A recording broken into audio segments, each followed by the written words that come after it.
good to see you too, man. Ready for a good show? Try to keep this like an hour or so. Try to yes, we reel are. it in. We have committed, ladies and gentlemen. This will not be a saga. Me and Wolfie have said to ourselves, we're gonna do this right. Uh, let me go ahead and shout out the chat as the first Golden Domers and Wolf Packers. Miss Red Jet Shell in here bright and early. We're all in our places with bright, shiny faces. That's what they used to say on Little Rascals. Good to see you, Miss Red Jet Shell. We got David Corona. I was on with him and the boys last night. We had some deep, deep philosophical conversations, and I hope I helped David with the help of the Lord, man. Great to see you this morning. Ty Austin, saw him last night too. On East Coast, red and gold. Hey, man, y'all do your thing over there, man. The Barbara Walters of Jess is the Barbara Walters of the Content Creation University. Okay. Damn, that's who she is. That's who she is. And I'll engage targets as they appear. Wolfie. Yo. Lakers went down, man. They did. Lakers went down hard.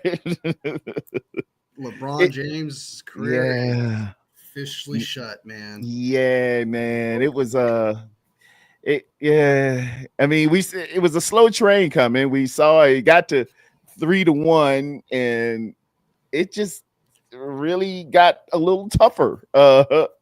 LeBron couldn't get things really going. He had 22 points, 7 rebounds, 6 assists, and we did our thing against Ant-Man, but Rudy Gobert acted a fool. Rudy Gobert was like, I will play some defense and annihilate you guys and send you home packing.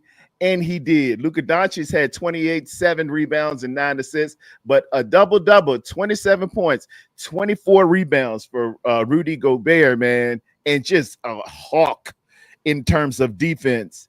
It reminded me, and it was reticent of how we drafted, because defense is first and foremost. You not doing nothing until you can stop the run, switching over to football, and get after the passer and limit the amount of points that your opponent has. It's a premise in basketball. It's the same premise in baseball. You got to have good pitching. In football, you got to have defense. I was going to say D, but everybody was going to say pause. Yeah. Get the comments up, man. Like, that helps push up the algorithm. Okay. Yeah, man. Let me see. Yeah, I mean, like, the very little that I know about basketball, I'm assuming, like, Steph Curry is not good at defense either, right? Because he's small. Like, that's just because he's small, right? Yeah. Well, like, you could say he's on the same tier as, Luka, right? Pretty much earlier, right? He's not known for his defense. So if you got a great shooter, someone who's great on offense to do his job, maybe it's the Lakers' fault for not having a good defensive player. Like, I know a lot of people are saying, oh, well, maybe this is just based off social media from what I've seen from like TikTok and stuff like that. So I do catch some basketball things.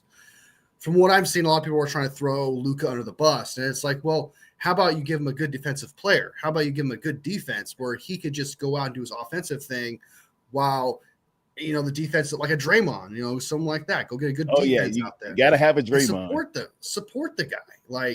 And I feel like a lot of Lakers fans who I'm seeing on social media just throwing it. Maybe Nico was right. I'm like, no, even I know that's like, no.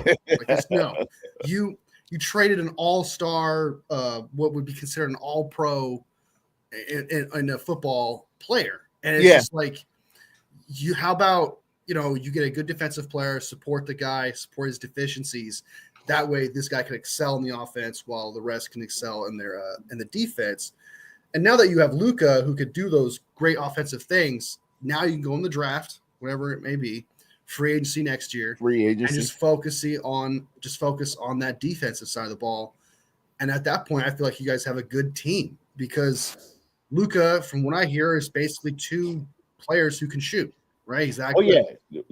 Luka and LeBron are virtually the same player. But LeBron will run down. He will play some defense, but Luka just ain't known for his. And is a wonderful, wonderful, skilled passer. He's been all NBA, and LeBron is 40. 40 is 40, man. 40. It ain't 30. Time catches up with all. Father Time is undefeated, but and still it was a decent year. We had that excitement, and we're now going fishing. He said Lakers don't have that traditional athleticism. They were throwing empty alleys. Yes, shaking my head. Yeah, man, it got a little rough. It got a little rough. Yeah. So what do they do with Bronny James now? LeBron's going to retire and he's going to be gone. Like, what do they do with him? Did they now cast him the side, or like what's happening here? Bronny's a developmental player, man. He's just like, my thing about Bronny James is, if you can name who was the 56th and the 54th player who was drafted last year, because Bronny James was at 55, please tell me how they are doing. The guy got drafted late in the second round. It's only 2 rounds for the NBA. And he's a developmental. There's only 2 rounds in the draft. You don't need but 2 rounds because you got 12 players on the team, and he was one of the end. It's like being drafted in the 7th round or something. So he's okay. He's okay for a developmental player. He's got to develop. And mind you, in college, the guy had a heart problem. He had to sit out, I think, a half a year, if not, and y'all can correct me in the chat. He had to be out a whole year. The same applies for these guys who were drafted 54, 56, 58 in the NBA draft. It's just, so it's like being drafted in the 6th or 7th round at that point. Then exactly. Because if that's the case, then that changes entirely. I thought there was like 4 or 5 rounds. I knew there wasn't like 7 or anything, but I thought it was like 4 or 5. No, if there's literally just 2 rounds, then it's 2 rounds, and the guy got drafted. It ain't but 60 picks. It's 30 teams in the NBA, 2 rounds. The guy was at 55. Good Lord. Everybody's acting like, oh, he took somebody's spot. Oh my God. What did you do? The kid got drafted way late. He brought to the Lakers. It's just his last name, and it's just the legacy behind LeBron, and everybody's like, oh, nepotism. And a lot of my 40, this is what hurts me. A lot of these 49er fans who have a coach named Shanahan are talking about nepotism. Remember Mike? True. These guys and those guys named McCaffrey and coaches like that. They've all McKay, CJ Beathard. Does anybody remember Beathard?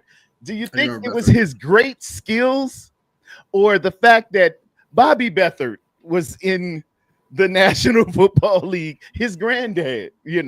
This stuff helps. There's going to be an Arch Manning next year in the draft. Anybody heard of Peyton? Anybody heard of Eli? Archie Manning. This is nepotism. It's legacy. It's genes.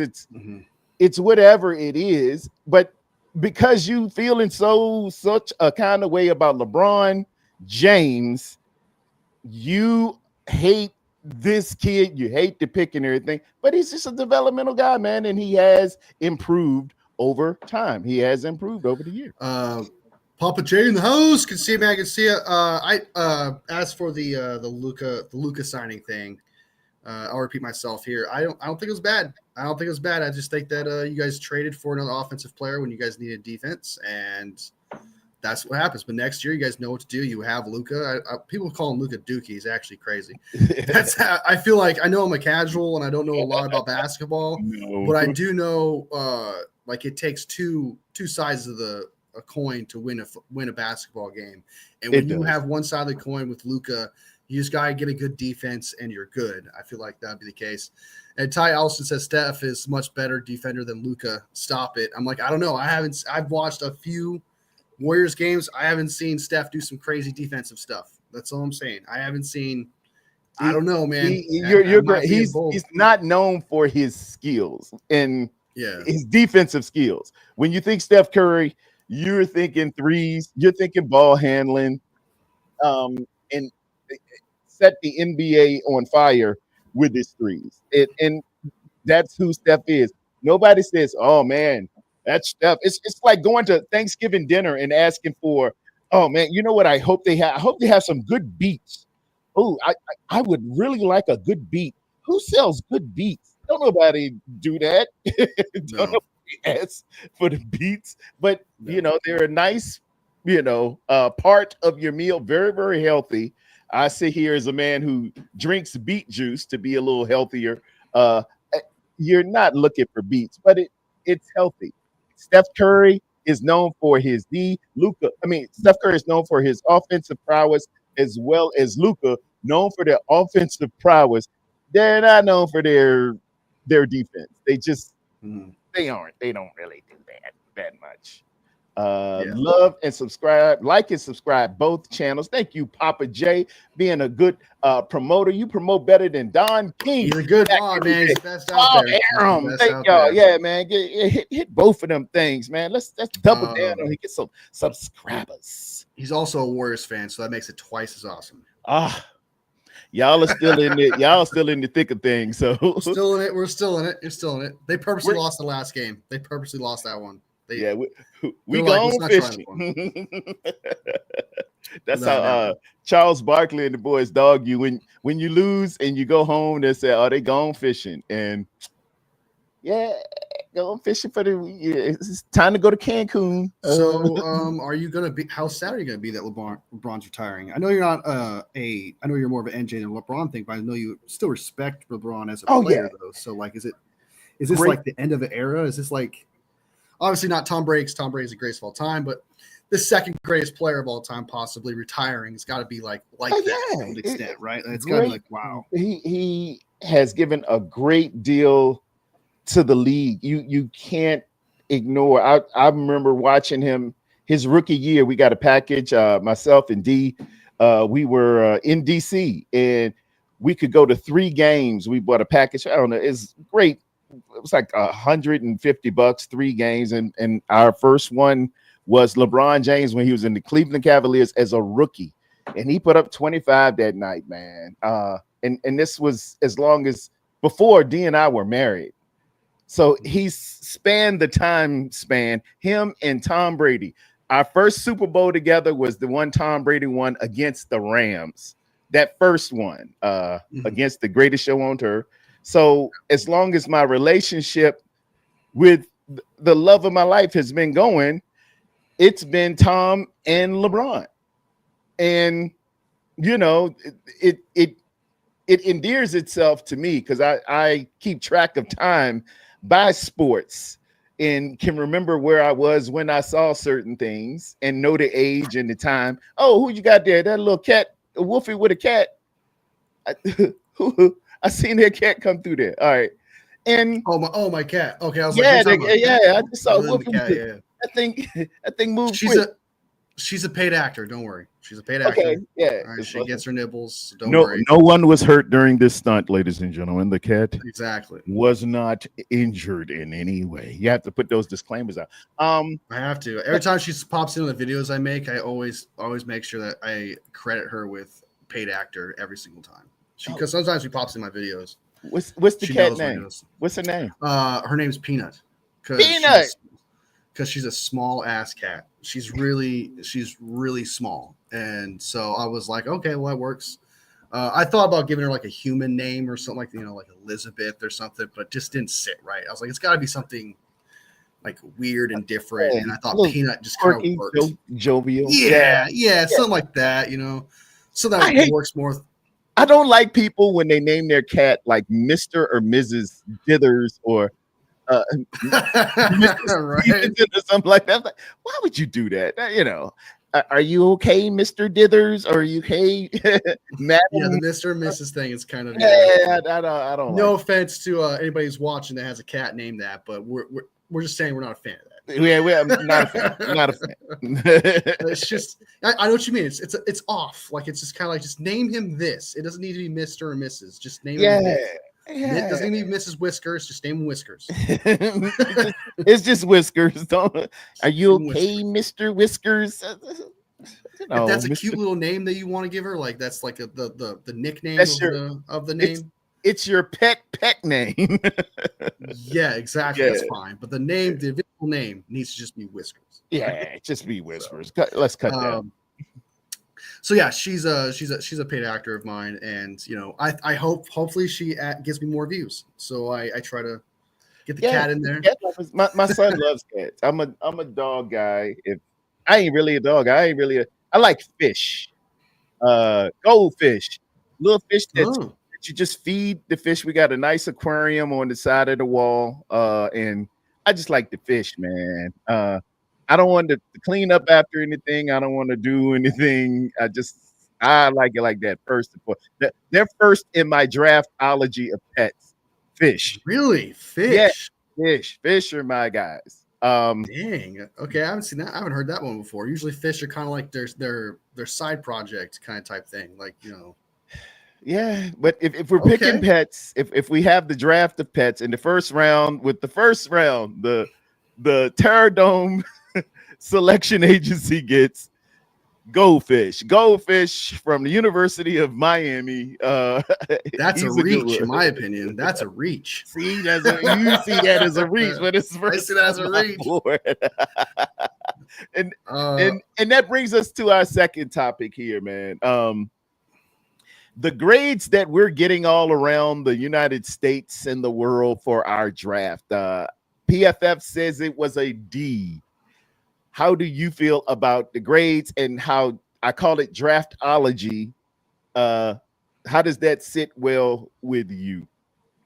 When you first said, you told us like, oh, well, on the docket we got draftology. I was like, dude, I didn't do research for this. What do you mean? I thought I was going to have to rip out a paper. And I was you're like, a professor. I need more. I need more time. Oh, know. Wolfie said, trade back. You can get a better thing. Get those fish later. It's draftology. All right. So the I understand a C, right? I would get a C. Like it sounds to me that I'm trying to like put it all together here.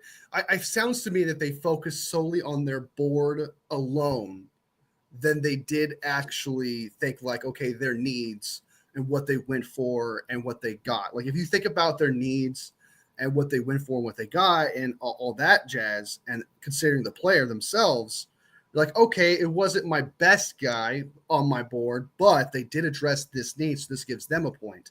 It sounds to me they solely just was like ranking, and so they immediately get a D. There was no real analysis to the situation. It doesn't matter their needs. It doesn't matter what they want. It doesn't matter their weaknesses or anything like that. It was just solely a draft board thing. Then I guess a D, because technically they did have reaches on the board, but I also don't take their philosophy to heart if that's how they grade things, because that's not how that works in a draft. You're going to end up like there's certain players you're going to reach 10 spots higher than most. You're going to take a guy over another guy because he has a better strength than this, even though that guy's supposed to be like consensus better, right? The 49ers have a weakness at run stopping. That's their biggest weakness, something they've been dying to stop for a long time. They got the best run stopper in the draft. And for you to rank them at even if you ranked them at 38 on your board, you have to understand that they also address their biggest needs. So it's like, okay, they should get extra points for that. No, they focusedly sold on, okay, you reached on Mikael Williams, you reached on Alfred Collins, you reached on Nick Martin. Like that, I definitely think they totally reached on that. Upton. The only one they didn't reach on was CJ West in their eyes. And I think that's what got them the D grade. And I think something like that, I don't respect though that grade itself. If you want to say C, if you were like, okay, C grade, I'm like, okay, that's fair. I'm like, if you want to be harsh, strict, and be like, they technically reached, they didn't address offensive line, which is their second biggest need outside of D line. There was better player. They could have traded back like during the draft, like in the draftology of things, like they could have traded back. If they didn't want picks this year, they could have got picks next year. and traded back 10 spots, 15 spots, and got an extra 6th or 7th or whatever, and then draft these guys who are reaches. There's more stuff they could have done and still got these guys. So like there's things you could break down and be like, okay, I'm gonna be harsh on this grade, harsh on that, and I'm gonna give them about a C. I feel like anything worse than a C for this draft is just either the reach aspect of your board or you're just a 49ers hater. There's no way that you can give this team even for a 49ers fan, like a lot of even the harshest 49ers fans that I've seen, because they absolutely want an offensive line. They're obsessed with an offensive line. Me too, right? Like that's something I feel like that we need. And we barely even touched that with a 7th round pick. And even them are giving them at least a C+ or C because they still addressed their biggest need, which was their D line.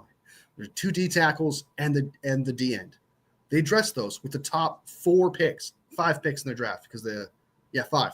The CJ West, but they got the steal in CJ West. So it's just kind of, I don't like it. I don't like the grade just because I feel like it's disrespectful. It's not very deep of an analysis just because of your rank on a certain player. Like let's say like the best player available at, I'm trying to think of a team that has a ton of wide receivers. Like the Bears, for example, if they drafted the best available wide receiver to them at the time, they would have got an A grade. And it's like they don't need wide receivers. They have DJ Moore. They have Odunze. They need a tight end. They need a left tackle. They need something on defense. But you would have gave them an A+ straight up for just taking a wide receiver. And it's like that's not what they need. So you're not taking that into account. And that's why I think it's a little unfair to their grade is just unfair, and there's no real analysis to it. And I think that's kind of crazy for I'll end this with this. I think it's crazy for a site that's supposed to be research, statistics, percentages, measurements and all. Yeah, they're supposed to have all that, and yet they're basing their draft board and draft grades on their draft grades on their draft board. That is absolutely stupid, and I don't agree with that. And that's the main thing you said. Their draft board isn't necessarily the draft board of a prospective team.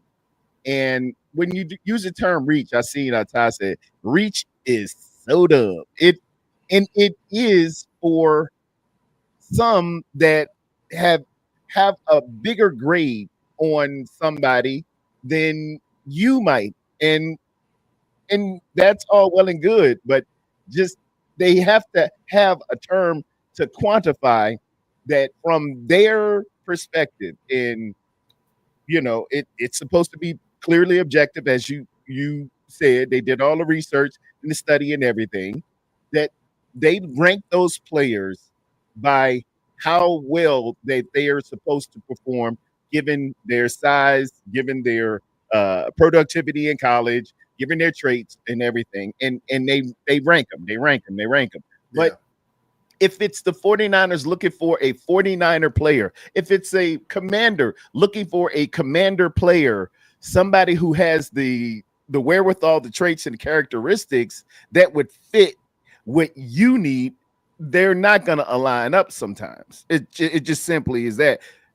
So a reach for, the New York Jets is not necessarily a reach for the San Francisco 49ers or the Los Angeles Rams, because they have identified their board. We don't know what their board said.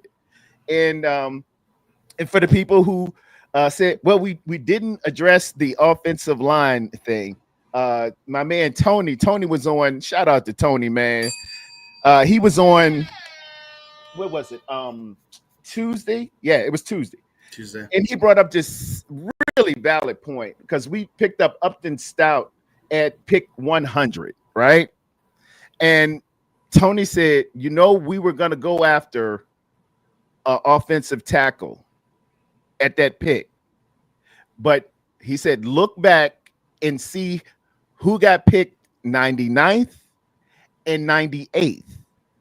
And I went back and looked at the draft order. In the 99th pick, the Raiders picked up offensive tackle Charles Grant from William and Mary. And before that, they picked back-to-back offensive tackles is a cat named Rogers that they picked up as well from Texas Tech, Caleb Rogers. So they were in a scramble. Two players 49ers were interested in. Yeah. Yeah. Based on interviews. Based on interviews, those were the two tackles that we were interested in. They took both of them. So now the 49ers are in the scramble. He's like, well, who we got here? Let's go. The next guy up we got is Upton Stout. And he wasn't supposed to go but later. But you know now, hey, Upton, you're up, buddy. A good name for you, Up. And you have to, with looks like a reach, and time will tell if it was a reach. Upton Stout could be an all-pro for the next 5 years. Looks like Quan Williams, really. You never know. But what we were gonna do is get Charles Grant. I know we were gonna get Charles Grant, man. We needed offensive line help. He's smart. He's from William and Mary University. Solid ball player. Seems like a 49er. Not my favorite tackle. Not the best tackle in the world coming out of this draft, but he kind of fit the mode of what's a guy for the 49ers. And the team before you snaked him. Remember, you were we were hoping somebody would fall, and we said, okay, we'll get him later because he's ranked. I forgot who the guy was, and we were mock drafting, and I think it was Atlanta or the Ravens. Somebody took him just before our next pick. And you said, you bitch. Stuff really happens. It does. But it does. To come back and give you a D because you made that pick after your guy gets picked, well, that's a little loose in the pants to me. I just don't. Yeah. I do disagree with Ty Alston. Of course, you and I disagree a lot. I do think there is an extent to a reach. There you can reach for a player. I do think it's possible to do that, but it's just based on is this guy the best available player that fits your scheme that's ranked around this area? That's what I feel like matters. So you're right about like individual needs. So it's like, does he fit the scheme? Will he does he fit the culture? There's like other aspects to a player why someone will be higher on their board. For example, Nick Martin, right? Great, like I love his film. He does look like a Dre Greenlaw type, but 110% that guy would have been there in the 4th round, right? Yeah. So I think that I do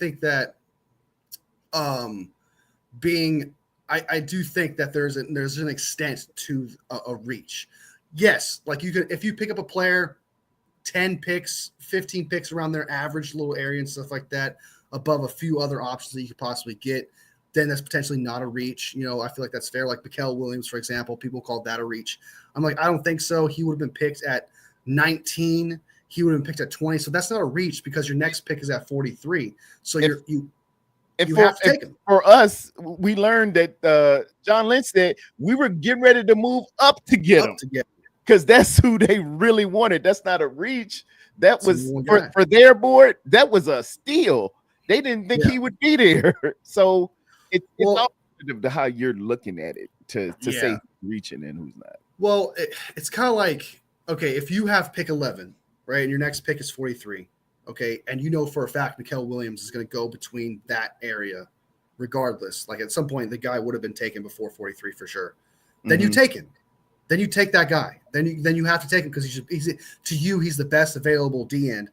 And then you're not going to be able to get him at 43, who fits your scheme. Then you take him at 11. That's what you got to do. It's kind of like, but that's why I feel like Nick Martin is still a reach because he would have been there at 100 when we had that pick at 100. He would have been there at 113. I feel like, that's why I feel like is where the reach comes from. And for me, I thought the kid from Notre Dame would have been a better fit as a 49er traditionally. Yeah, I thought they would go for him and we had drafted Barrett out of Clemson. It was just some other guys who had more productivity, and Demetrius Knight was not there. That was my first linebacker overall. That's who I would have gotten, but he was already gone. But I get it. They go with a little bit of undersized guy, had an injury. It didn't quite mesh with thinking in terms of what the 49ers would go for, but I get it. If you felt like that was your guy, you got to just jump up there and get it. You got to get it while it's there. So Ty Elson says that the reach based on who's ranking. Well, then at 11, if I feel like CJ West is the best D tackle, I guess I'll take him at 11. So it's kind of like there is an extent to a reach. There is everyone has their board. Everyone has their board, right? But there is an ideal consensus board out there. Like you can get an idea of what the board looks like and who's going to get taken where. Obviously, because you're able to predict the first 7 picks of this draft. If everyone had this idea of I'm picking who I want, it doesn't matter based on consensus or anything like that, then you'd see a lot more funky picks out there in the top 32. There is an idea. There is an ideal spectrum of where players are taken and where they are ranked.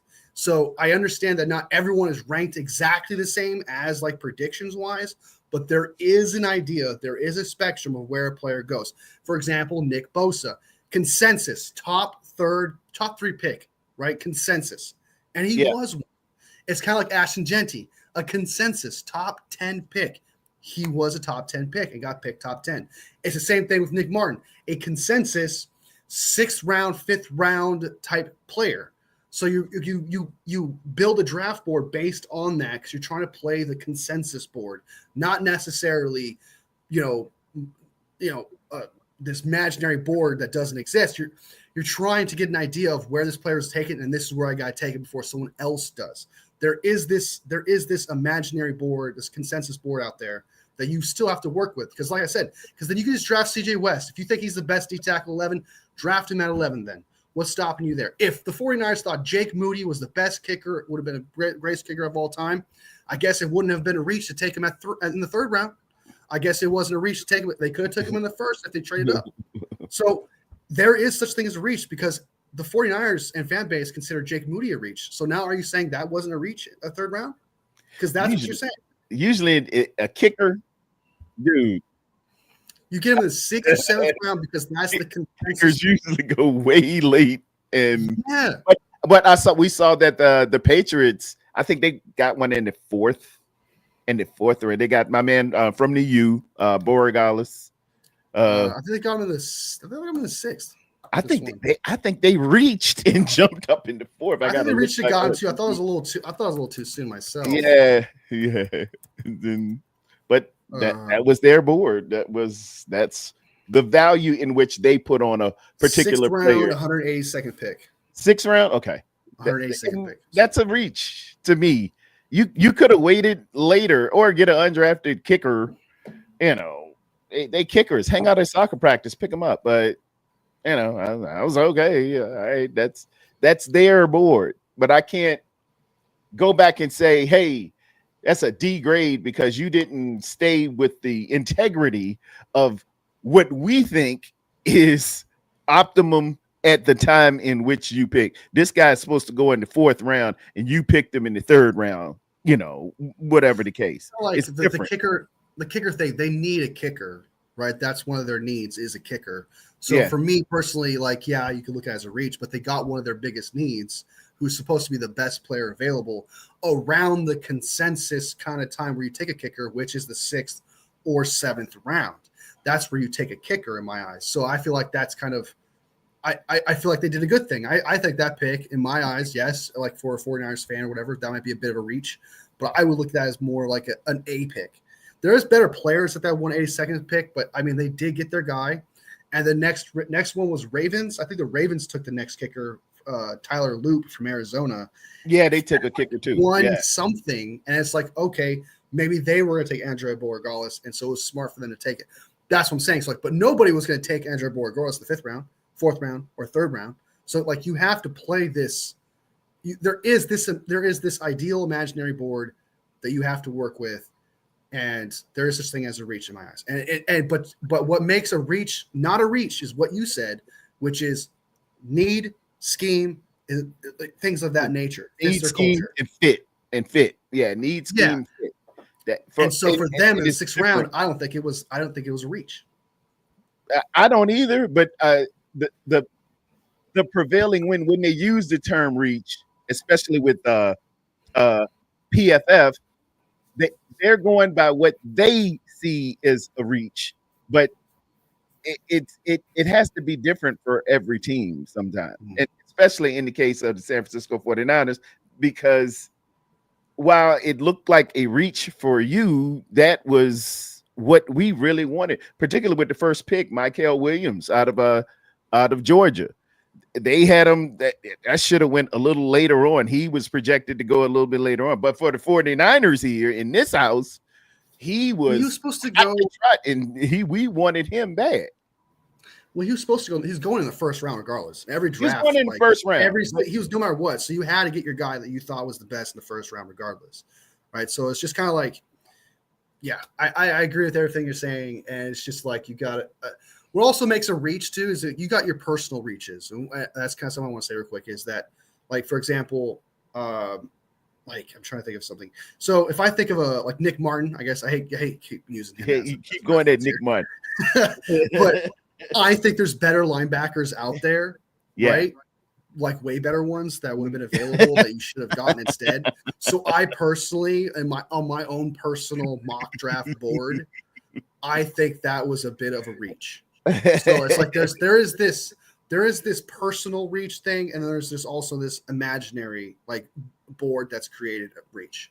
And I personally thought that the Nick Martin things is what makes it a reach. In the end, what makes someone right or wrong, it's kind of like you're putting in your ticket. You're putting in your betting ticket. You're kind of betting on this was a reach. You're betting on this. You should have done this. You're betting on it, and then you wait for the year to go by. And once the year confirms your assessment. Oh yeah, if he turns out to be super duper all pro, we look like, oh yeah, we got him. He was a steal. We got him in the we get him 4th round or something like that. Let me share this real and I just want to kind of explain how, you know, and it's a wonderful example. And I hate to keep picking on Nick. I hope he turns out to be really great. But just looking at his profile on PFF. You know, injury cut short. Nick Martin's 2024 season, after he earned all Big 12 honors the year prior. The year prior, he was hot to trot. He was the guy you wanted to get, but he got an injury, and look at his overall grade at 67.1. Now, at the time in which we were taking, we still had on the board Jack Kaiser, Notre Dame. 68% of PFF people looked at that. Of all the people that mocked on PFF, he was got a 68% on this guy is a good pick or should have been higher. Nick Martin didn't get, but like I think it's 14% of PFF users like him and thought he was below average. Danny Stutzman, 80% of PFF people thought he was better. He went to New Orleans at 112. Barrett Carter, 64% of PFF thought he was better. He went 119 to Cincinnati. And you got Cody Simon and my personal guy, Teddy Buchanan. 42% of PFF people thought he was a better linebacker, and he went 129 to the Ravens. What we're saying here is just it looks to PFF if that is a reach, because given the time that you took them and who you had available, you could have did a little bit better with that 70 pick. That's all that they were saying in terms of a reach. I feel like Ty Alston just likes to argue because he's got the PFF's original name was Pro Reach, so he's kind of now he's saying you're looking at PFF just makes you. It's like, okay, there's a difference between like consensus is through statistics and measurement, like and based on what everyone together thinks that that what they're going to do. That's what that means. It's not necessarily, you can't rely on any research, you can't rely on any statistics. You can't rely on anything like that. You just go out and get your guy. If that's the case, like I said, you get CJ West at 11. if you thought he was the best D tackle available, best D tackle in this draft. There is a consensus draft board out there that you have to work with. It's called doing your research. It's called researching each team. What are the things? What are their tendencies? What do they like to do? What don't they like to do? You go out there and you do that kind of research. Like Kyle, for example. The 49ers, for example. You knew there was a high chance the 49ers were not going to draft an offensive lineman. You knew that. Like, as a fan, you knew that. And if other people know that, they go off that. They're like, okay, we're probably not going to take this guy in the second round then. And so they have that for every single team.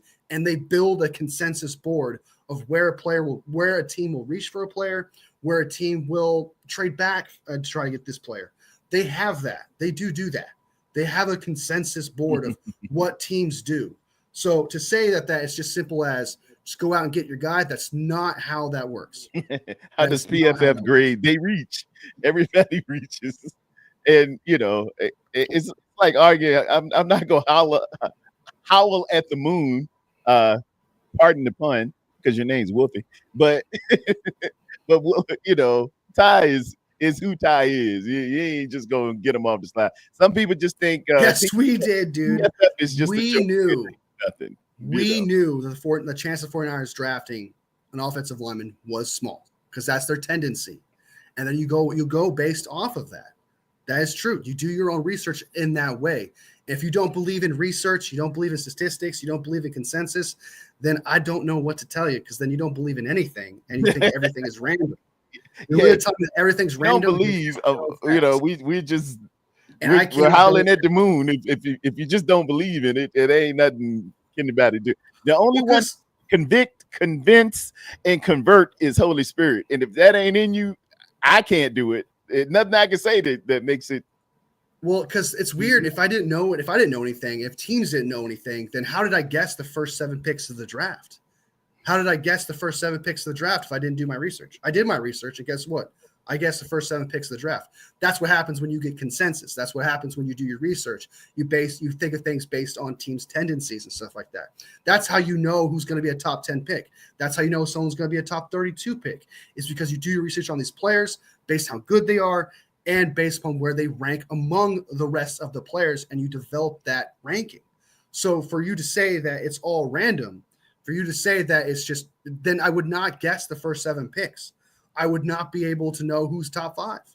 You would not be able to do those things without having consensus, without doing your research on players. So it's just interesting that to say everything's random, and yet somehow I guess the first 7 picks is absolutely wild. It's absolute. I'm a miracle worker. I am a miracle worker. I'm sent from God to guess all the top 7 picks of the draft. I'm a miracle worker. Call me the NFL draft Jesus, okay? Because I somehow guessed the first 7 picks because research doesn't matter. That guy just got lucky. Exactly. You're lucky, Wolfie. It's at random. Crazy Juice is laughing, and don't let Ty get you, man. Ty he just here to be the fly in the ointment, the monkey in the wrench. George Kittle signed. That was another biggie. I had breaking news on the great George Kittle, man. How does it feel that he probably will retire a San Francisco 49er? Were you happy about it? Were you ecstatic? Were you relieved that we finally got some things done early in the season? What did you think? I am ecstatic. I'm actually super happy. I actually kind of thought that this would drag in more into July or August, something of that nature. But it's kind of cool that they got this out of the way right after the draft. I mean, it was a good sign that George Kittle showed up on Friday, not even for practice or anything. He kind of just showed up on a Friday, which is kind of weird because it was at night they showed up there. So I'm a big fan of what George Kittle get that deal done. I like the deal they got. I mean, I'm a big fan of it. I mean, technically the 49ers can't get out of it without his. I've heard through David Lombardi they can get out with it his 3rd year, 4th year. There's some options there where it won't. hinder the 49ers too much if they were to try to get out of that contract, which is good because he's older guy. You kind of want to have that option. You want to be able to, because you never know that drop off. That drop off is coming. You're a player. It's like father time. It's going to happen whether you like it or not. Time undefeated. Yeah. So it's really more of like a fully guaranteed 2-year deal if you want to look at it that way. And that's something that I'm excited about. So 32, 33 years old for this kind of type of tight end. And a lot of people were saying like, oh, you paid way too much for this guy. And it's like, dude, he's technically 2 tight ends in one, right? You got 2 tight ends in one. You got one of the best blockers, which you pay for, and you got a very good pass catching tight end as well. So you paid for 2 tight ends in one for $19.1 million. He does more than what wide receivers do, and you got him for less money than that. Not to mention, you also pay for the leadership that he brings to this team. Yeah. He's a true leader. He is the bona fide, the nucleus of the entire team. So for fans to be upset about like us signing him or people hating on him, it's actually crazy to me because they don't understand just how important George Kittle is to this team. He's like, if you really think about it, it's like I keep using it as a reference. Like, it's like trading Luka Doncic, man. A lot of people are just going to be upset. They're going to be up in arms if you got rid of them, because that's what you would have to done to move on for George Kittle, is to trade him, and that's what you would have to do. And it's not worth it. He's worth the 2 years, $19.1 million guaranteed for the next 2 years for this guy. Even if he has a little bit of a drop off on his pass catching ability, you're paying for him to be your 6th offensive lineman, which McKivitz desperately needs. And when Trent Williams gets hurt, because you can count on Trent Williams because that dude's going to get hurt. Okay, he's going to be out 2 or 3 games. DJ Humphrey's going to play left tackle. You're going to need that 6th offensive lineman on that left side to help out that left tackle DJ Humphreys. So you're paying for a lot more than you think than just your typical tight end. He's not Mark Andrews. He's not these other weird tight ends like Trey McBride where they do one great thing. He's not TJ Hawkinson or anything like that. George Kittle is a very unique tight end that does multiple things, more than just the 2 things I mentioned, which is blocking and catching. He's a leader on this team. And those things, those are very hard. Those things don't grow on trees. Players like that don't grow on trees. Some players are very selfish. Some players are very quiet. Some players, lead by example, more so of like catching balls, being really good at the team at their game. He does it all. He's a leader through all of it. There is nobody he doesn't talk to. There is nobody he doesn't poke at. He goes to everybody, has conversations with everyone, and he's just, it's kind of like he's the Joe Staley of this time. Yeah, right? He's the Joe Staley of our situation, and it's so worth paying this kind of type of money. I absolutely thought he was worth it. And last thing I'll leave us with is that I just don't think that it, like the complaints of him being paid this, considering what all the things that he does, I don't think it's fair for other people to compare other tight ends to this guy. He's not like other tight ends. He's a great tight end. For us, and I seen Ty say, "Hey, that was a reach too," but I get it, Ty. He's basically Superman for us, man. If it wasn't for George Kittle, do you know how bad our protection would be sometimes? And the productivity this man gives once he catches the ball, he is, and he's going to catch it. Very, very few drops that I can remember from George Kittle. And when he does, it turns into magic. I still remember that one in New Orleans. That thing sparked the whole season. When he made that catch, and it was a 3rd or a 4th down. It was 4th down. It was a 4th down. We had to get it, or we were lost. That would have been it. And George Kittle comes out there, man, and not only catches it, turns it upfield, drags people. It was dudes hanging off his face mask. It was trying to bring him down. You guys still got 5 or 10 yards, yeah. That is just going to be indelible to me. So kudos to the San Francisco 49er organization, as well as George Kittle. And the man really loves his wife. They are just when they did that receiver, I don't know if you checked it out on Netflix, man. The commitment they have to one another. And let me point out too, George Kittle's dad, his whole family is incredible, but his dad is an offensive line coach. His dad was a high school coach, I believe. And man, he just really, really embodies what you want as a football player. As he just something incredible. If y'all have time, man, go back to that Netflix and see Receiver and see how his family, his grandma came to the game, and I think she turned 103. She was the star of the Kittle family. Grandma was, and he's a great guy, and that's who you want here for the San Francisco 49ers repping team. If you got money, put it on George Kittle. My man Dion in the house. Dion hollering at you, man. He brings up a valid point. We didn't get the offensive line. You know how Kyle does. We did pick up a 7th round pick in the offensive line. What's my guy name? Connor Colby or Colby Connor. Yeah, a guard out of where's Connor out of? It don't say on my thing here. I got Iowa State. Iowa. Yeah, he's an Iowa guy.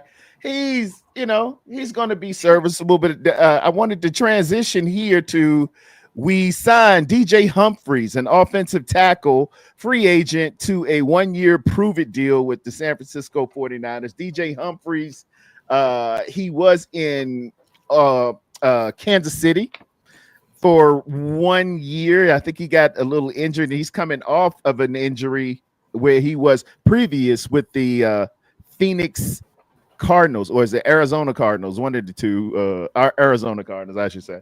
And he made a Pro Bowl in 2021. Doing my research on it, but it was, it's been a while from 2021, and he's had some injuries, and I don't know. What did you think of this signing with DJ Humphries? It's whatever to me, to be honest with you. Like, he's just he's a mid blocker and not a very good pass blocker. And I mean, he is older. He is 31 years old. Sometimes tackles can, last long, such as Trent Williams, but Trent Williams is like a once in a lifetime kind of type left tackle. He's generational. Yeah.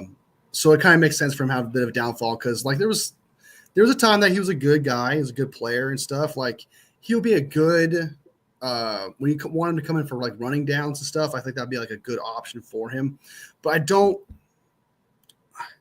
know. I'm not absolutely sold on this type of player. He's going to be our swing tackle.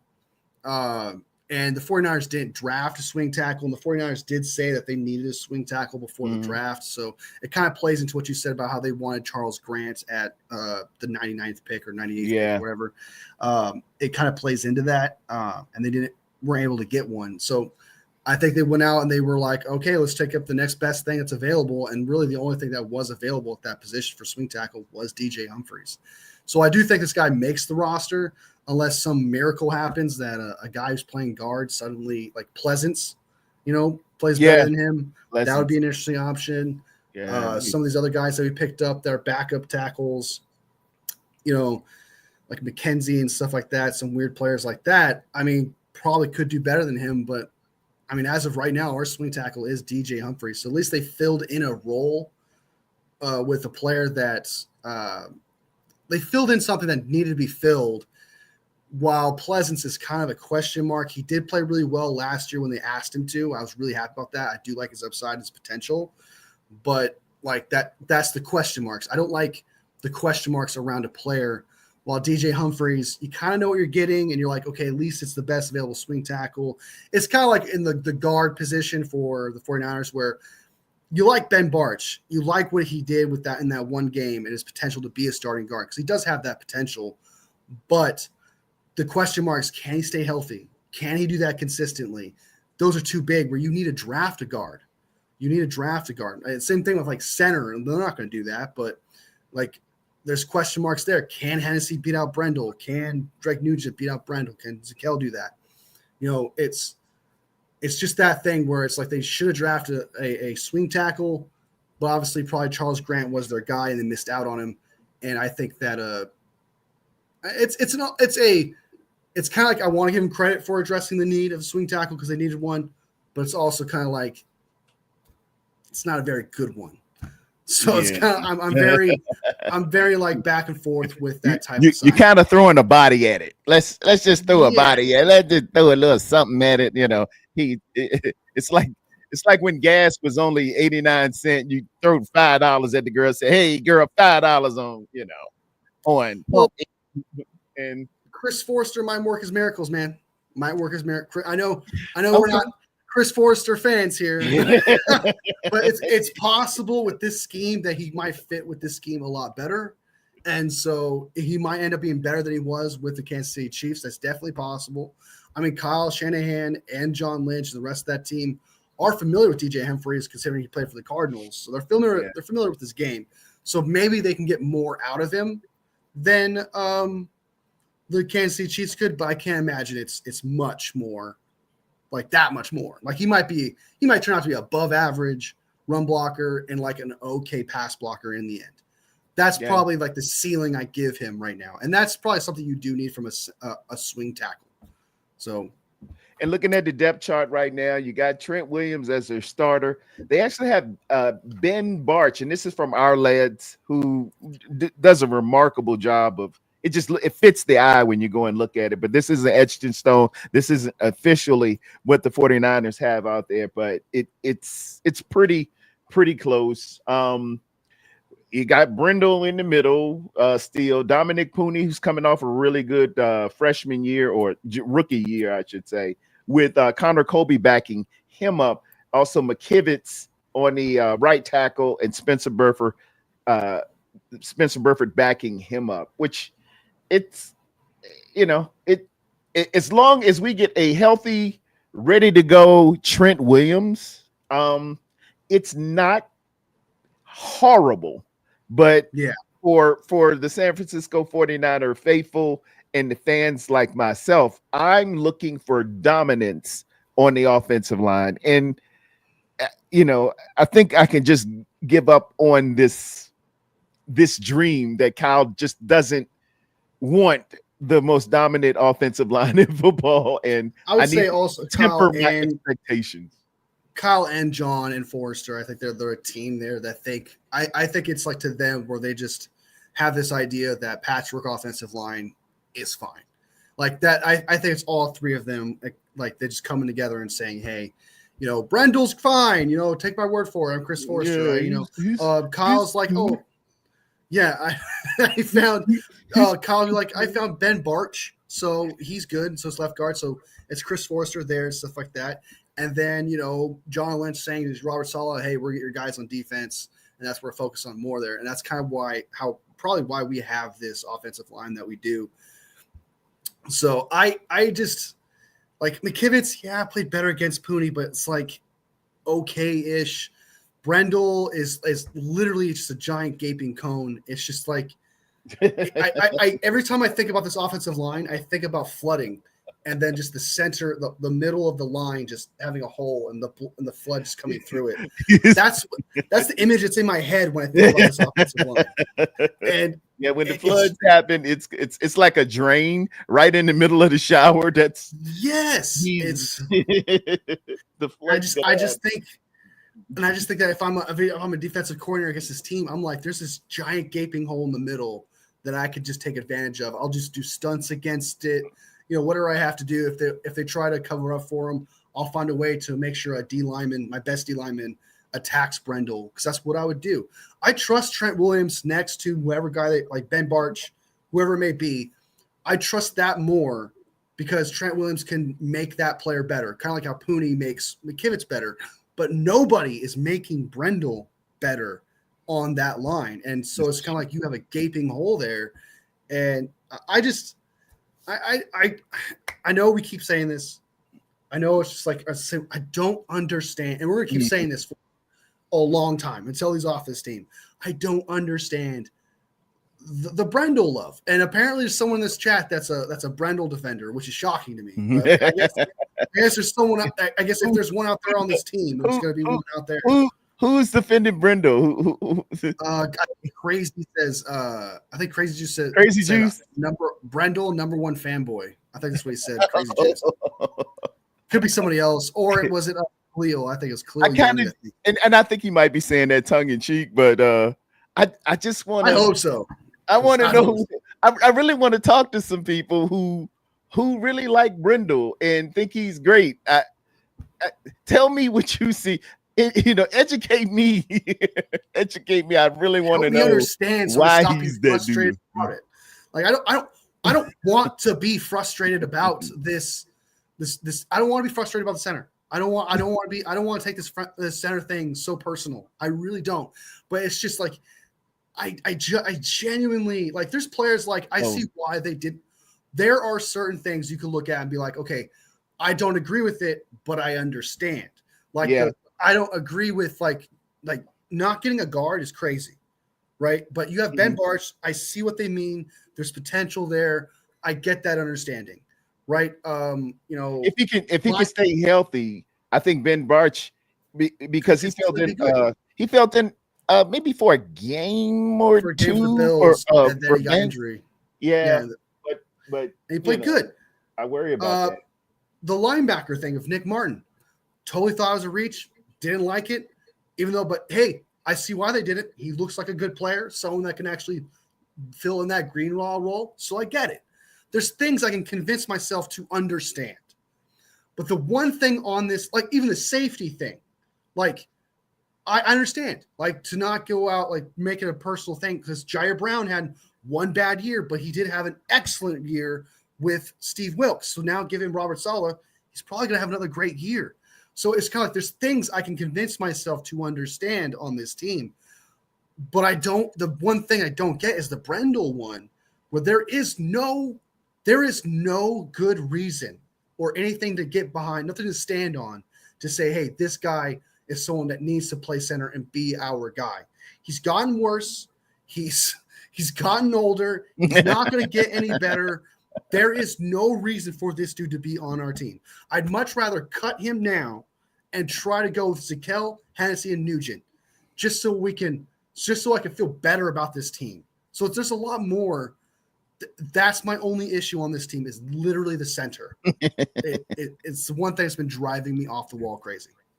And Callie Young, man, that's my dude. He likes Forrester, and I have my reservations. I'm hoping I'm hoping he can turn anything. He said chicken Shiite Muslim into chicken salad, and if he can, great. But I haven't seen him do it with Brindle, man. And as you alluded to, you have your floors and you have your ceilings. I think Brindle's ceiling may very well be the floor. If I could be, so entranced in the analogy, so to speak. My last topic du jour. Well, did you have anything? It's about 1 hour. I know you got to get out of here. I got to get out of here too. We got some people coming in the chat. My man Rod Cali showed up. Rod Cali building. Bebop Jones showed up. Thank you so much for tuning in with Wolfie and the Tarrerdome on a Thursday. I saw my man Dion. Shout out to Dion, man. Dion, I ain't seen my man Dion in a minute. I know he working. The only good thing about Brenda is he went to UCLA. He's a big UCLA guy, man, and he's dope. I guess we'll just stay tuned. Any big events happening in the next over the weekend. Brock Purdy signing. Fingers crossed. I hope so. I really do. I hope we put this to bed quick, fast, in a hurry, man. I just really want to get that done so we can really move on. There's going to be just incredible reaction. Everybody's going to say he ain't worth it. I wouldn't have did it. It ain't my money. You're going to have 1,000 people saying 1,000 different things, and most of them negative. What did you think about the Maple Missile being selected in the 7th round? The Canadian, his name is Curtis Rourke out of Chris Rourke. I think what school? Indiana, maybe? Indiana. Yeah. Yeah, he's Yeah. a Canadian dude. Played the year with a torn ACL. Yes. Yeah. Definitely. How, which goes to his toughness there, but are you excited about him a little bit, or what did you think? I personally, I when I first, because you were there when it first happened, I absolutely hated the pick. I was like, I know it's 7th round, but my lord, give us an offensive lineman. I guess they did, I know they did it later. I get that, but it's kind of like get another one. So I was kind of thinking like just to get another one, try to see if you can find a gem in there somewhere in that 7th round area. Maybe you can find one. But I went back. I was like, okay, what makes this guy good? What's so good about him? Toughness. Okay, this guy does. I like his accuracy. I like his arm. I like his ability to. This guy looks genuinely good. Like, I'm not saying he's going to be Brock Purdy. He's going to steal someone's job and things like that. This actually is a legit, okay, this is a good 7th round pick, actually, because he looks like an absolute stud in my eyes. And him playing on the ACL regardless and still being accurate and still being mobile at that. He had a little band thing around his leg. Yeah, he had a big brace on. He's still getting it. And he's still moving around. It's like, that's crazy to me, dude. Because at any moment, someone could just tackle him, and that would be severely worse, end his career. And he still went out there and said, hey, I'm going to play football and throw me some touchdowns. And that's exactly what he did. Yeah. This guy is actually genuinely a good player. I love his heart. So my original F grade that I have for that pick became a B. Like a B. Wow. That's a swing there. You came all the way to a B. There. Because it's like I want to see because he'd like so it went from like a B to like a C plus in that general area, just because I understand that you have Mac Jones, I understand that you have Tanner Mordecai, but this guy I don't know. So I'm assuming you haven't watched film on him yet, but I watched the clips when they were drafting him. I just seen him throwing it around there, and then I looked at his stats at 69%, which is very, very productive. Which is nice. The touchdown. It's pretty nice. He goes downfield. He's a big, tall guy. Kyle's excited about him, and I heard Larry Krueger talking about him too. But I didn't do my in-depth analysis on him because I wasn't even thinking we were going to get a quarterback. But yeah, I'd say I was like, we have 3 quarterbacks already. Just get an undrafted guy if you want to, whatever. But he actually looks genuinely like a future backup talent. Okay. And so it's like, okay, I see why they did that. Just in case Tanner Mordecai doesn't mold anything, they have their third. They can get rid of him and just move on with Curtis Rourke, which I'm like, okay, that's going to be like potentially be your third, type quarterback, which we need because, with this poor offensive line, you never know who's going to get freaking hurt. That's their quarterback. So having that guy that you could potentially as that talent, I understand it in 7th round. Yeah. I kind of get it, but I would much rather use like the 252nd pick on a guy like that. Or see if he fell undrafted for something like that. That's why it's not an A for me or like a B plus or anything like that. It's still a bit of a reach and still a bit of like an unnecessary pick at the time. And so I say like, but the talent, I see a backup talent in this guy. And if you got that in the 7th round, I say that's a good pick. I say it's a good pick. Yeah. So I like it. I like it. He's 6'5". Big dude. Big kid, huge kid. Pause. I would say the one that I'm excited the most to see though in the later rounds picks wise for this draft is that kick returner we got. That kick punt returner, the last pick we got in the draft. Yes, Junior Bergen. I love that name, Junior, man. I played with a kid named Junior Birch. Junior Birch was real cool, man. And ironically, he punt returned and he was a receiver. Yeah, let me get a little something on here. I was going to go into our undrafted signings, but Junior is good. He broke a lot of records. I think it's like 8 punt return touchdowns, something like that. He's got a lot of records. He's a really good player. And we need that so desperately on our special teams. I can't remember. That wasn't our pick instead of the quarterback. I don't remember a run back since maybe Ted Ginn. Ted Ginn was a threat back in the day. And I was hoping that Ray McLeod would be that, but Ray would get out there. I think Ray had one good run back one time.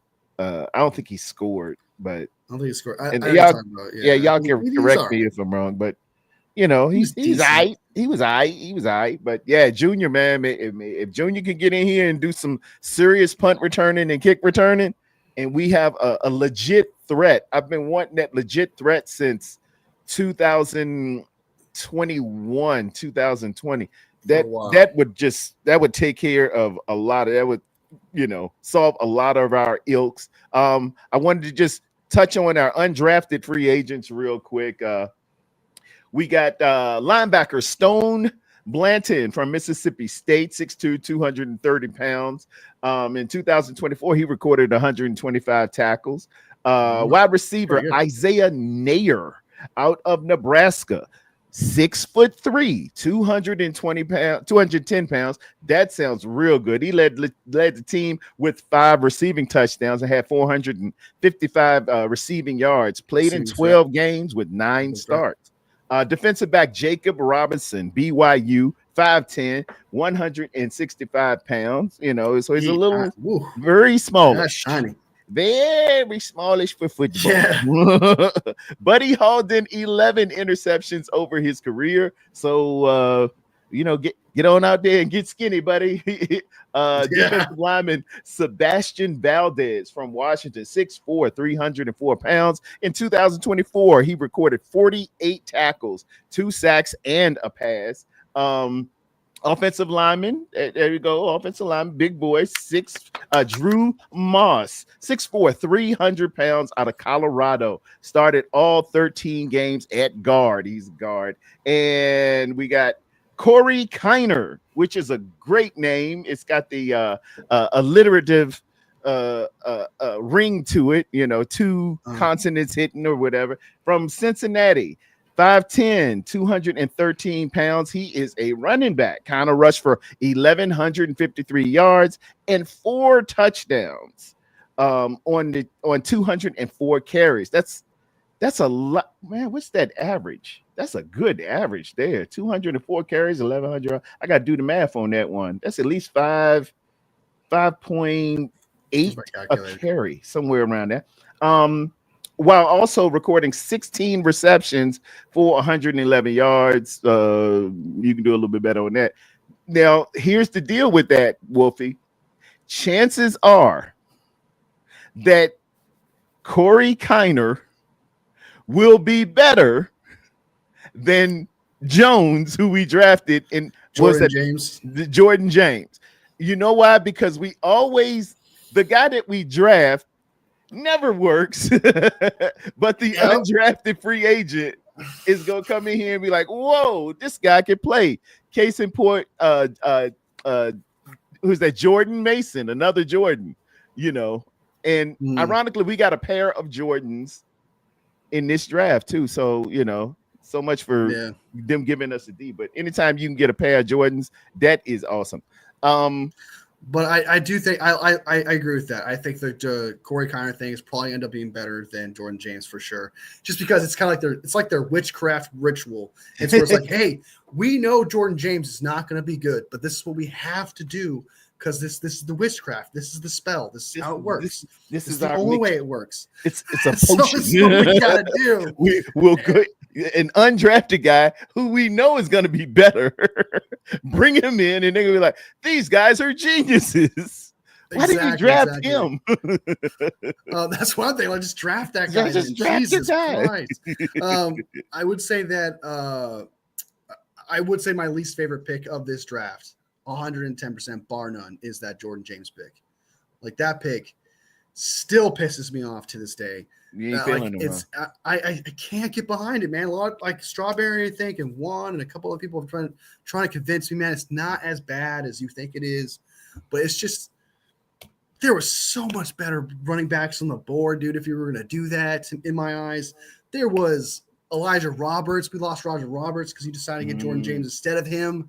It's just there's so much that comes with it where it's like this Jordan James guy better be better than good. Like he's got to be better than good. I already know he's going to be good. That's my prediction for him. But I also thought DJ Giddens had potential to be great behind this on this offense.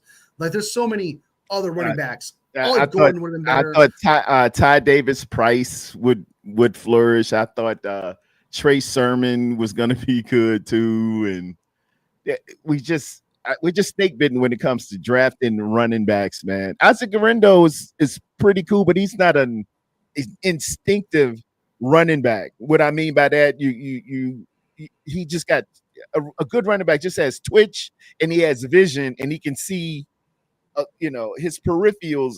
He almost can see behind him. He's got rear view mirror, and he can stop his feet, shuffle, move, jump cut, go to the hole where it's needed, and then spring for 15, 20 yards. And I think Jones has shown that a little bit, and I'm hoping it will flourish and be better with our system as well as our offensive line. Who's got to step up and show their run block abilities. Yep. So that pick really, really stumps me so hard. And I could be wrong. Could be out trying to be great or whatever, but if it doesn't work out, I'm going to seriously, that's going to be my the thing I'm going to hold against the 49ers probably for like the rest of my life. I'm going to be like 60 years old. I'm going to be 70 years old and be like, I remember when they drafted Jordan James over TJ Giddens. One of the greatest runners ever in the history of the NFL. Yeah, I'm gonna be like that, dude, for like the rest of my life. So so that's my least favorite pick. What was your least favorite pick in this draft? Player could still be good, but it's like, was your like at the time, whatever it may be, whatever your reason Nick is. Martin. Because I just saw so many other linebackers. I ran them off a little bit before. You had Barrett Carter, who was Barrett. What's his name? Barrett Carter. Carter Barrett. Yeah. You had it. I think it was flipped. Yeah. Yeah. He had him out there as well as my crush was Demetrius Knight, but he had already gone. But you had I thought they would probably go with Kaiser or Barrett I wanted Teddy Buchanan. But the Baltimore Ravens taking my ball players. That's why you can't let Levi in. And it disappointed me when the Eagles jumped up and reached and took Makuba. It just hurt me so bad. But I understand Eagles. Eagles know what they were talking about. I think Spongy told y'all, but they saw a good ball player and they said, nope, we ain't playing around. He ain't gonna be here in the third round. We're going to get it right now. He was the best available safety at that time, and they needed a safety. So I thought that was the best pick for them at that spot. And I totally and it just hurts the fact that he went to a team that I'm not saying like we're gonna face. We're gonna end up probably facing them. We're trying to compete with them for the NFC, things of that nature. It's not like he went to the Giants or like if he went to the Giants, I would have fine with that. If he went to the Jets, I would have fine with that. If he went to a team that didn't want him to go to. Somebody we always, who they ain't got to worry about them. You ain't gonna see. I don't worry about him going there at all. Like, can't scab go to the Giants. Okay, I don't worry about that. That's fine. Enjoy your time, man. And have a good time. That'd be great. Like New York, dude. Take it in. Hey, see a show, see a Broadway show. You ain't got to worry about nothing for a while. So, the Makuba pick, I would say that one probably was the one that hurt the most out of teams drafting players. Not Walter Nolan going to the Cardinals, not Will Johnson going to the Cardinals. It was honestly the Makuba one going to the Eagles actually hurt. Like that actually physically made me hurt. It hit both of us. I felt a little bit drained from me. I was like, no. I look like Napoleon. I ran it back. We looked like Napoleon Dynamite.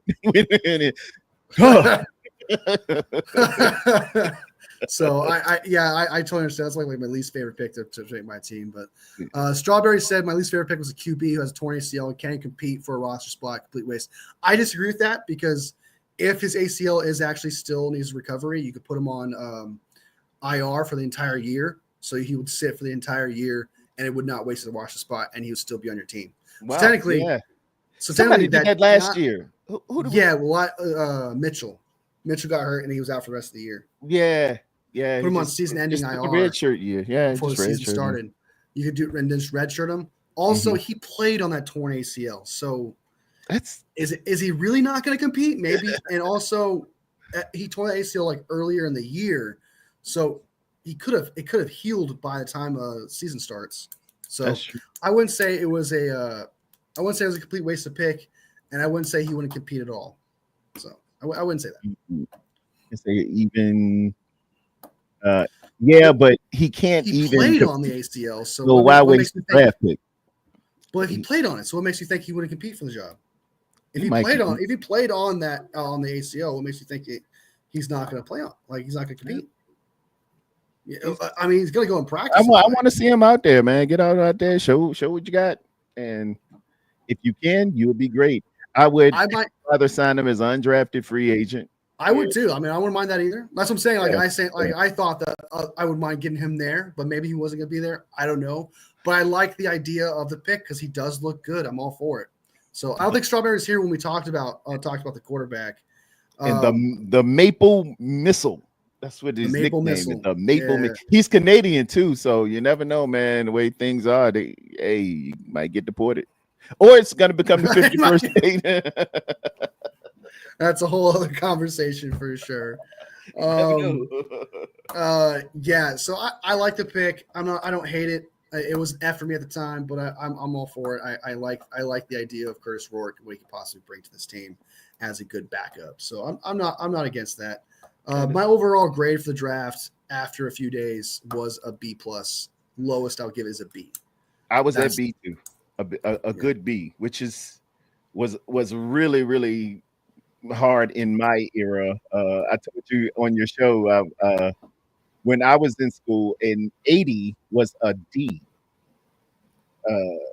because they had a D grade for us at PFF, and I remember, man, it was some hard times. You had to struggle to get a C. I graduated with a C average, but for the rest of the world, that was a B. That's when you told me that, I was like, what? That's a lot of pressure. Yeah, dude. That's a lot of anxiety. I would not be able to handle that. Yeah, man. It was hard living. 100 to a 95 was an A. 94 to an 88 was a B. 87 to 81 a C. 80 to 75 was a D. 74 and below was an F. And this affected a lot of colleges even messing with you because, oh man, the guy's, he's borderline, he's a D student. Oh my God, he can't play, But I'm like, it's not like that. It's an 80. They didn't go by your grades. They went by what that grade point average was, and that really messed us up. I think they scrapped that nowadays. And when I went to college, man, I was on the dean's list one time. So it just goes to show you, stop having such hard standards, man. And it brings up hard memories. I'm sorry, but I digress. That is tough. That's rough. Yeah, that's like really unfair, like on a lot of levels. Dude. Yeah, everyone else kind of gets their freedom a little bit with their grades. That's crazy, dude. They kind of that's insane to me, dude. That is so beyond strict. I would absolutely hate that. Transfer states. I go. Yeah, I should. Looking back at it, if I would have went to another county or another city school, you'd have been fine. You're a B+ average guy. You good with a 2.4, but so what you would say is PFF gave us like an F-. If you graded on PFF standards, if they took that today and gave us a D, you was like, dang, y'all just ain't. You shouldn't even show it up for the draft. Yeah, pretty much. That's pretty much what they told the 49ers, and I think it's actually crazy. Yeah. Last thing, real quick though, the player we haven't talked about. There's just two players we haven't talked about yet, which is the safety, Marquise Sigel. Yes, I like him. I think that was, especially with Mustafa injury. Yeah. That came out. Very much played into it. That pick became a B to an A immediately. Like once that injury came out, you're like, oh, okay. We really needed that one. Yeah, that was a big need. All right. Yeah. That was you were. Let me show everybody what that meant. See that big red on Mustafa there? That means he's got a torn ACL and he's going to be out. So immediately you get Sigel, who it says is behind Pinnock, who we drafted from the who we or signed free agent from the New York Giants, but very much so. Sigel and Pinnock can really fight it out to become the starter. So Sigel, which you thought was a reach, is now a 5th round. You might be in there, buddy. Show improve, and you're going to be starting day 1 for the San Francisco 49ers because I'm pretty sure Mustafa, I don't think Mustafa will be ready. If he tore it at the end of the year, they take a year for you to be ready. 9 months to ACL, a year, it takes a year to come back off of that. I saw Jury do it in like a season. But he broke his kneecap in the game he came back with. It was I was in the Army. It's 1998, I think. Yeah, it was 98. He tore his ACL. Who was it? It was Warren Sapp tackled him and face masked him, and his leg planted, and that was like the first game of the year. Jerry, who is a machine, made it his mission to come back that year, and he came back on Joe Montana night in December. So I've seen somebody heal up and do it like that. We know stories of Adrian Peterson coming back and being better on a torn ACL than he was before. But usually, and I'm just rolling the dice here and giving you the skinny from what I've seen, it takes a year for a guy to feel good, comfortable, trusted, back to feeling good and playing good. It does from an ACL. What favors him in this aspect, though, is that he's young. And so with him being young, I feel like he could have potential. Apparently Mustafa is aiming for a week 1 return, which, of course, I mean, you want to be optimistic. You want to be like, okay, yeah, great, you're doing what you can. But it's kind of like at the same time, we'll see. Like, I'm not going to hold you to it. Like, I'm not going to be like, you told us week 1, man. But a bit audacious. But yeah, I'm going with doctors on this one first before aim high. Yeah, aim high. Exactly. Do what you got to do. Let be optimistic. That helps you heal, being more positive, being more like, okay, it doesn't make you second guess your knee or whatever. So that's good. It's a good thing to be like that. But I'm going to be like, okay, that's going to have that. But let's also focus on the science here too, as well as like 9 months to a year. That's about that. That's what I get it. It takes a baby. Yeah, it takes about a baby. But Marquise Sigel, though, I do like his potential. I think they might have gotten an actual free safety steal. This guy looks really good. I look at him, and he makes plays back there, and he's got 4.3 speed, which the 40 isn't the end all be all, but boy, it kind of gives you your stamp. It kind of solidifies you and gives you that approval. 4.3 speed. Anything under, to tell you the truth, Wolfie, you're running it in your Under Armour there, under draws or whatever. And these guys run these phenomenal times sometimes. But if a man runs 4 or 5, he's moving pretty fast. He's moving fast. 4 or 5 is decent, really decent. And anything under that, these guys are blazing. You get into 4.4, 4.3, that is really quick. Just 4 Mississippis you have to count, and this guy has gone 40 yards. It's pretty insane to think about it. Yeah, that's the thing about Marquise is like that. Not only is he's got the underwear, athletic, award for how fast he is, for being the fastest safety in this draft. He also plays with that speed on the field, so it also translates as well. When I want to say a discount Makuba in a lot of ways, where he can play free safety, he can play in the box and stuff like that. I'm genuinely excited about this player, because he might be I mean, this is bold, but he might be a day 1 starter at free safety. He probably will. I think he's faster than Pennick. I don't really remember Pennick that great for 4.49, I think it's like that. Richie Grant like a 4.5 something.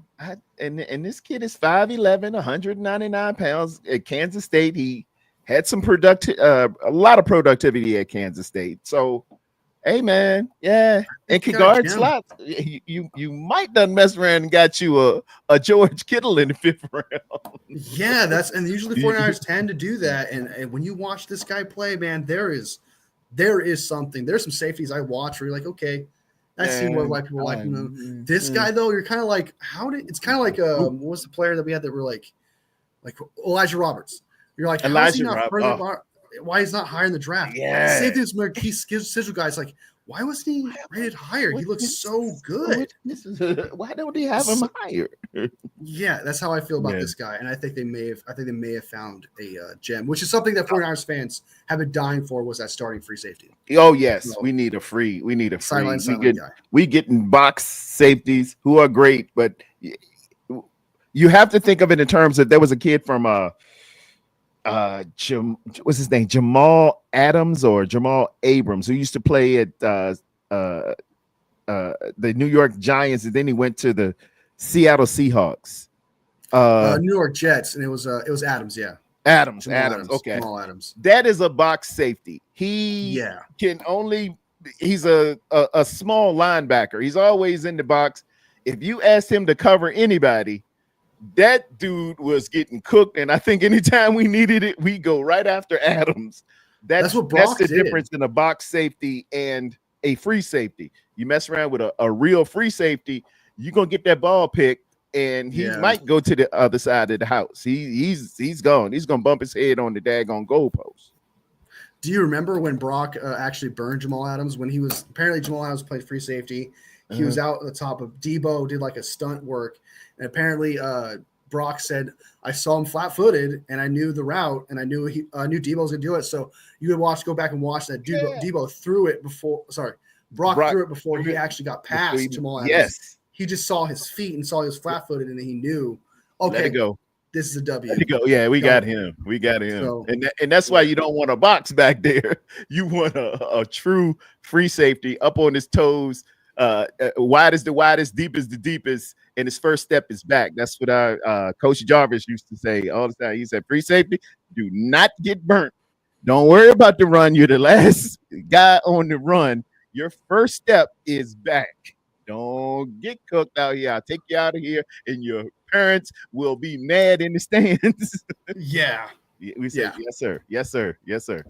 110%. One last thing, I guess, before we dip. 49ers posted a video of those in the building for phase 1 working out. Bosa was there, talk about this offseason being different. Right. Strawberry said that, and I agree. I think this offseason, I said it before in my previous live, and I'll keep saying it probably this entire offseason. This has probably felt this offseason has never felt better. I've never felt in the Kyle Shanahan era, I don't think I've ever felt more excited, more relieved, less stressed. There's still things I'm worried about, like the Brock Purdy contract, when is that get done, Fred Warner extension.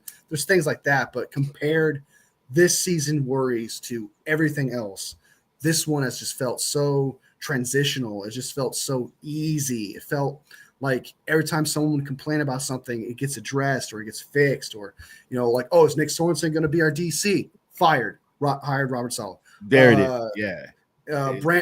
Is Brian Schneider going to be our special teams coordinator? Fired. Hired Brant Boyer, the best available special teams coordinator. And it just can't. It just snowballed into that, where it's kind of like, okay, you don't have to worry for long.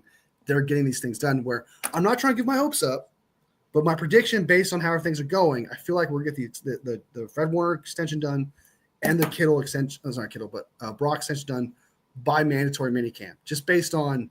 That would be awesome. The vibes here, and once those two things happen, man, we're good. There's nothing else to worry about, and got a good schedule. The schedule that's up, we finished, in the basement of the NFC West, so we're gonna play the basement teams all over the NFL. So yeah, it's favorable. I can't agree with you even more. It does. If these last tumblers click, we got some optimism here. We got some training camp's going to be phenomenal. Training camp's going to feel great. Mandatory middle camp would feel great. Preseason would feel great. No holdouts, no worries, no you imagine how the players would feel, where like, okay, we can just go out there and ball now. I don't have to worry about this guy not being there. all in front of you. Yeah, I could be more excited about this season. Me too. So. And on that note, Wolfie, we're going to call it a day. I have enjoyed it. Wolfie, I enjoyed all the Golden Domers and the Wolf Pack that joined us for this hour and 35. We are getting so good. Hour and 35 minutes of good football. We cut it in half. We actually cut it in half, which is crazy. Because me and Wolfie's like, all right, man, we can't do 3 hours today. We can't do 4 hours. Yeah, we got to calm it on down. So thank you all in the Wolf Pack and in the Golden Domers. And remember, we walk by faith and not by sight. In Jesus' name, amen. Be seeing you again next week.